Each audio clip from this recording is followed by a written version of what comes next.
Bismillahirrahmanirrahim. Assalamu alaikum students. Welcome to Study Science at Home. I hope chemistry is no more difficult to understand now.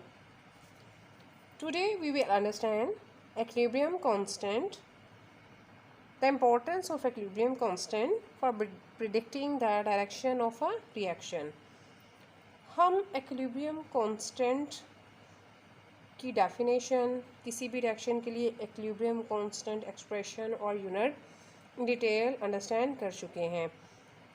आज हमने study करना है कि किसी भी रिएक्शन की डायरेक्शन को प्रेडिक्ट करने के लिए इक्विलिब्रियम कांस्टेंट की क्या इम्पोर्टेंस है।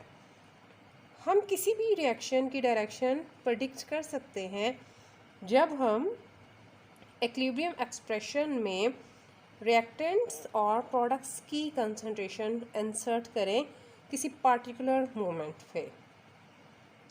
अब इस स्टेटमेंट का मतलब क्या है, पहले हम इस एग्जांपल को अंडरस्टैंड करते हैं, तब हमें डेफिनेशन जो है वो प्रॉपर्ली क्लियर हो जाएगी। यहाँ पे हमारे पास एक एग्जांपल है, हाइड्रोजन और आयोडीन रिएक्ट करके हाइड्रोजन आयोडाइड बना रही हैं। हाइड्रोजन और आयोडीन रिएक्टेंट्स हैं और हाइड्रोजन आयोडाइड प्रोडक्ट है। इस रिएक्शन के लिए इक्विलिब्रियम कांस्टेंट Kc की वैल्यू 57 है, जो कि 700 केल्विन पर डिटरमाइन की गई है।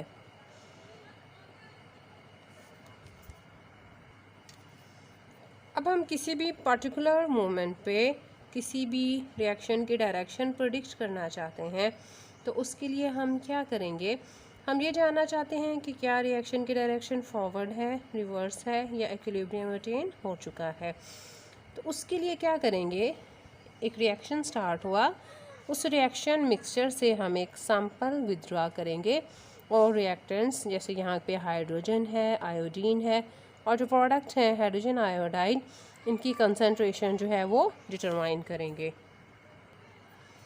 एट सम पर्टिकुलर मोमेंट, जिसको हम टाइम टी से डिजिग्नेट करते हैं, टाइम टी से डिनोट करते हैं।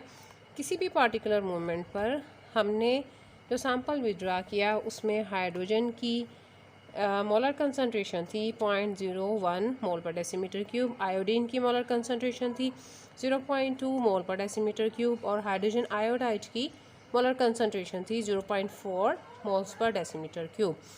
अब हमने इसको रिएक्शन कोशेंट जो कि Kc की ही तरह का एक्सप्रेशन है, उसमें हमने प्रोडक्ट्स और रिएक्टेंट्स जो है उसकी रेशो ली, यानी प्रोडक्ट्स की कंसंट्रेशन और रिएक्टेंट्स की कंसंट्रेशन पुट की।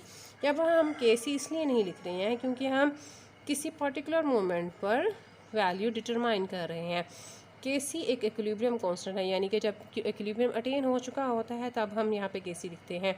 रिएक्शन क्वेश्चन भी सिमिलर वही चीज़ है, लेकिन हम किसी पर्टिकुलर मोमेंट पे जब जो है वैल्यू डिटरमाइन कर रहे होते हैं तो हम Kc की बजाय यहाँ पे Qc लिखते हैं।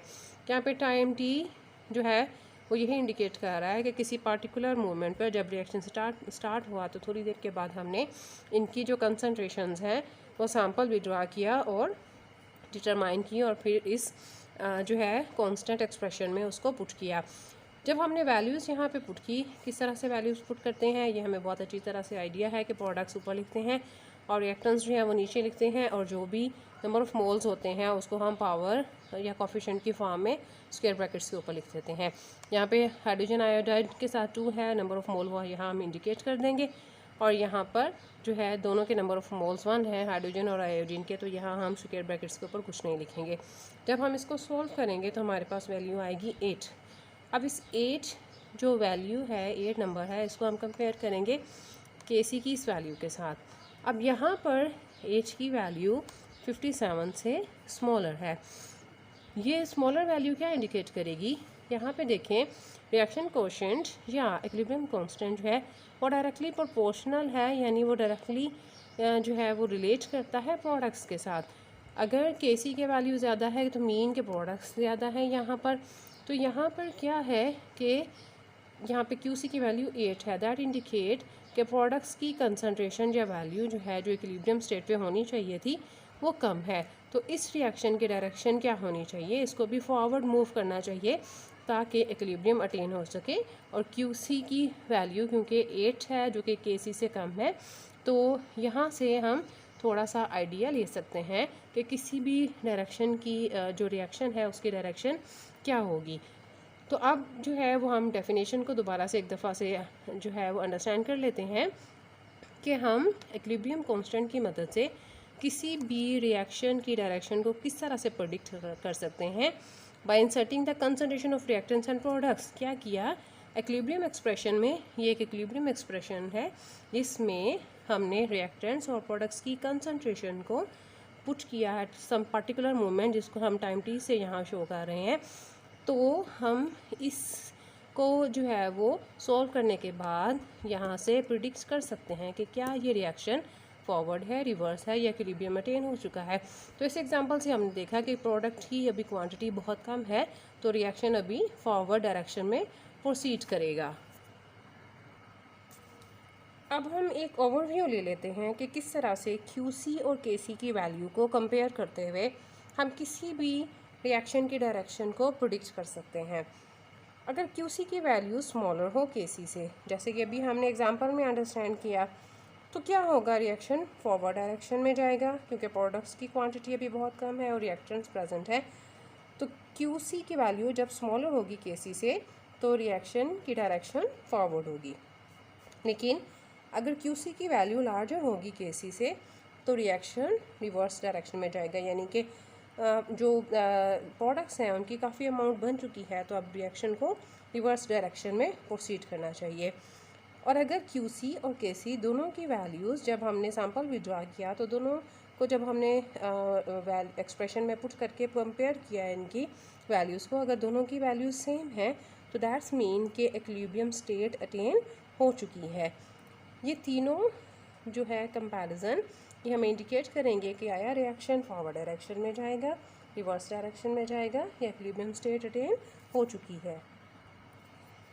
यहाँ अगर QC और KC दोनों इक्वल हो जाएंगे तो दोनों फॉरवर्ड और रिवर्स रिएक्शन का जो रेट है वो भी दोनों के जो है वो बराबर हो जाएगा, जो हम इक्विलिब्रियम स्टेट की डेफिनेशन में ऑलरेडी पढ़ चुके हैं कि जब फॉरवर्ड और रिवर्स रिएक्शन जो है वो इक्वल हो जाते हैं तो इक्विलिब्रियम स्टेट अटेन हो जाती है। तो यहाँ पर क्या है, QC की वैल्यू क्योंकि KC के इक्वल है, दैट इंडिकेट कि यहाँ पे इक्विलिब्रियम स्टेट अटेन हो चुकी है। तो फॉरवर्ड और रिवर्स रिएक्शन दोनों सेम रेट पर या सेम स्पीड पर प्रोसीड होंगे। आज के इस लेक्चर में हमने अंडरस्टैंड किया कि इक्विलिब्रियम कांस्टेंट की इम्पोर्टेंस किसी भी रिएक्शन की डायरेक्शन को प्रेडिक्ट करने के लिए क्या है। हमने फिर सीखा कि किस तरह से किसी भी पर्टिकुलर मोमेंट पे हम एक सैम्पल जो है विड्रा करते हैं रिएक्शन से और फिर जो मोलर कंसंट्रेशंस हैं उसको QC का जो एक्सप्रेशन है उसमें पुट करके वैल्यू को कंपेयर करते हैं KC वैल्यू के साथ। हर रिएक्शन के लिए KC वैल्यू प्री डिटरमाइंड है। हम हर रिएक्शन की जो KC वैल्यू है उसके साथ QC वैल्यू को कंपेयर करेंगे और आइडिया लेंगे कि क्या रिएक्शन फॉरवर्ड डायरेक्शन में हो रहा है, रिवर्स डायरेक्शन में हो रहा है या इक्विलिब्रियम स्टेट अटेन हो चुकी है। आई होप आज का लेक्चर आपको अच्छी तरह से अंडरस्टैंड हो गया होगा। अपना और अपने पेरेंट्स का बहुत ख्याल रखें क्योंकि इस दुनिया में अल्लाह ताला की सबसे बड़ी नेमत आपके पेरेंट्स हैं। टेक केयर, अल्लाह हाफिज़।